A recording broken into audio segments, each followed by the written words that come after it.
Thank you so much, Gautam, for joining us today. Tell us the story behind starting Pinbox. So we started Pinbox in 2016. Before that, we had been doing a fair amount of work in India, both on the policy side and also we'd started a sort of a micro pension program with Seva and a few other institutions. And we ran that for a few years. And what we realized in this process was that we were facing a lot of challenges, and most of the challenges were around the fact that while the pieces seem to exist, all the solution pieces seem to exist. We had Aadhaar, we had bank accounts to a certain extent, and so on and so forth. But somehow everything was very disjointed. It was very fragmented. So one of the big challenges we found was that ecosystem uh, causes a lot of friction in the entire process, especially when you're talking about low-income people. They want something extremely simple, right? So the second thing that we found was that while financial institutions were very keen to address this market, they had not built the capability to go out and collect 100 rupees from some small village in some state and move it to say a fund manager or an insurance company at a transaction cost which is meaningful and small enough so that people's savings don't get eroded. So these were the two big challenges we found. That so one was the ecosystem being fragmented, the processes being very clunky and a lot of friction in the process, and the second was that while the aggregate demand was very attractive, the disaggregated demand seemed to be commercially unviable. So we stepped out of what we were doing on the implementation side and decided to focus our energies more on trying to solve this particular problem. And we realized that the key of the problem was around technology. We felt that tech could actually address both of these issues. So Pinbox was set up as a pension tech company. We spent the first 2.5 years in developing a tech platform from scratch. But I won't call it from scratch, but basically based with the benefit of hindsight. Okay, so we really looked over our shoulders and said, okay, what were our pain points? And if we had, if we could just, we were sort of we were a magic wand of sorts, what would we want the tech to try and solve? So we set up Pinbox in Singapore. So this is basically a Singapore-based pension tech company. We're working in about a dozen countries now. Wow. Yeah, no, I was going through it. You're in Asia, Africa, and Latin American markets. Yeah, we're in fact just about starting with Latin America. Wow. But there's a lot. I think I'm very proud, like an Indian company solving real problem in all these geographies. Yeah, it's a big thing. Well, I think, frankly, I think one of the main reasons for us to be able to even think of things like this was the grounding that we got in India. I think India is a fantastic ecosystem to be working in.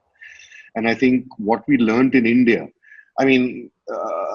we were working with eKYC and Aadhaar as in way back in 2011-12. Unfortunately, because of the Supreme Court ruling, that got thrown out the window. But I'm happy to say that that's exactly the model that we've implemented in Rwanda or in Kenya or, are now going to work in, say, Uganda. So, and out there, people can actually just use a simple feature phone to open a portable digital national ID linked pension account, which in less than 2 minutes from anywhere in the country. What role do you think private tech platforms can play to ensure that this solution becomes ubiquitous? And particularly, I would like to ask about platforms like Facebook. These are private companies, WhatsApp. What do you think that they can do? So I think that's a very good question, and we've been asking ourselves exactly that. So if you just take a step back, what you realize is that there is no challenge on the supply side anymore, right? You have very good financial institutions, you have good regulations, you have a lot of commitment from the government, and this is not an India problem. If you take out a couple of zeros, then this is exactly what's happening in Kenya. You take out another couple of zeros, this is what's happening in Rwanda or in Papua New Guinea, right? So the challenges are, and the way we are thinking about this is that the supply seems to be ready, and there seems to be or the entire legal, regulatory, and asset management and insurance capability already exists. On the demand side, the numbers are incredibly large. Right? So we're talking about, in India, we're talking about, say, 400 million people who are excluded. But if I look globally, then between Africa, Asia, and Latin America, you're talking about 1.7, 1.8 billion people. These are all people who are young, they're upwardly mobile, they're economically active, and they want to do something. So there seems to be clearly an interesting situation where you have a very large demand and you have a capable supply. Now, the trick is, who crosses the road and how do you get the supply and the demand together, right? So, and we've been working, I mean, our core, at the core, Pinbox is a pension tech. So therefore, everything that we do is digital. So there's no paper, there has to be no paper, there has to be no cash, right? Now, the big challenge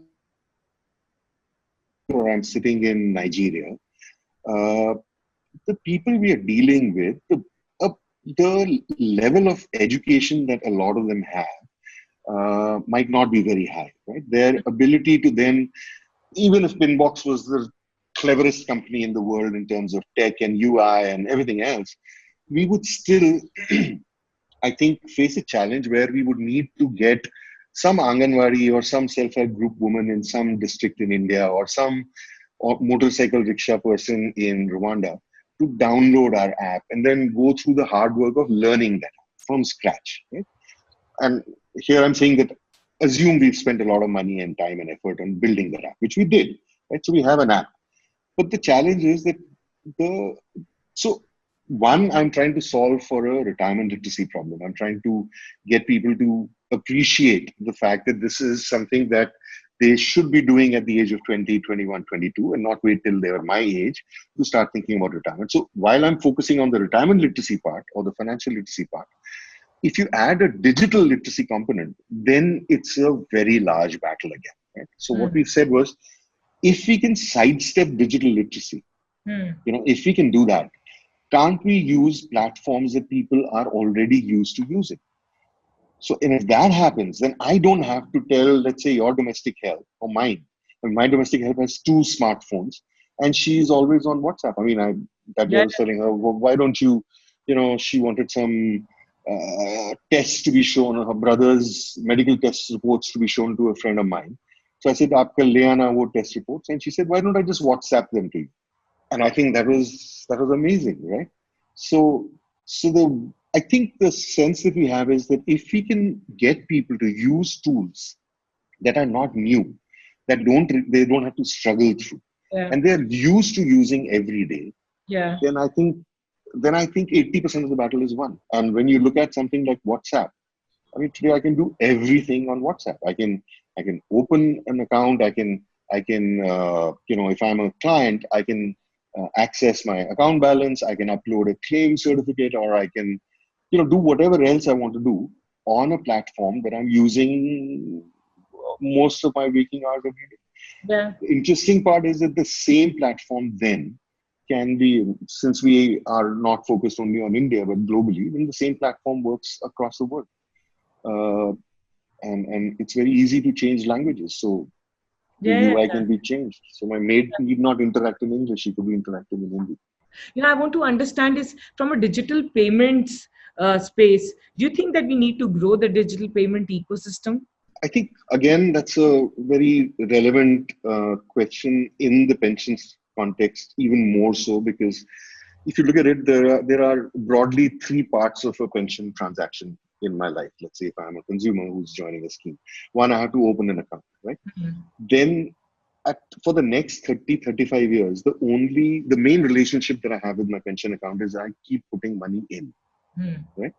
And then when I retire, I have another 20, 25 years when I start receiving my payments. So effectively, a pension system creates a 50-year relationship, which is entirely about payments, right? Now, if you were, let's say, if Shradha or Gautam are salaried employees, then we don't really have to worry. Our employer will deduct our money and just transfer. But if I am a rickshawala or if I am, Yeah. a small retailer somewhere, then I don't have monthly income. And in that kind of a situation, I think what we need to do is to make sure that people have a very simple, easy, intuitive way of saving. And I Yeah. think UPI has really cracked that amazingly well. So, and I think if you look at it today, I can just in a pension scheme, all I have to do is send your domestic help, let's say, a small text which is like a collect request. All she has to do is feed in her UPI ID, and the money gets pulled from her pension account and sent directly to HDFC. And there is nothing else that she has to do, Yeah. right? And I think that's a huge win. Uh, I mean, 10 years ago, we were working with some large payment companies on doing, prepaid cards and so on and so forth. All that is just, it's now seems like completely unnecessary work.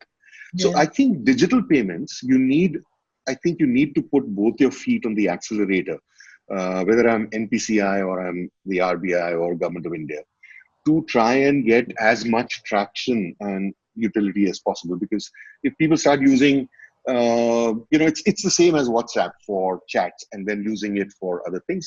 The more I use UPI and the more I use digital payments for other things in my life, the more I'll start using them for pensions. Equally, I think it could be the other way around. If I start using them regularly for pensions, then I might start feeling more confident and comfortable using them for. When you started Pinbox, what was that one drive, if I may ask, that got I have to do this? And what after, even today, 2016 now, what is that one thing that keeps you going and saying that, okay, there's a lot still that you need to do, and you're still excited about it? I think it is such an important problem. And I think I think one, this is a problem worth solving. Okay. I mean, this is really, I mean, you're talking about 1.5 billion, 1.8 billion people across developing countries.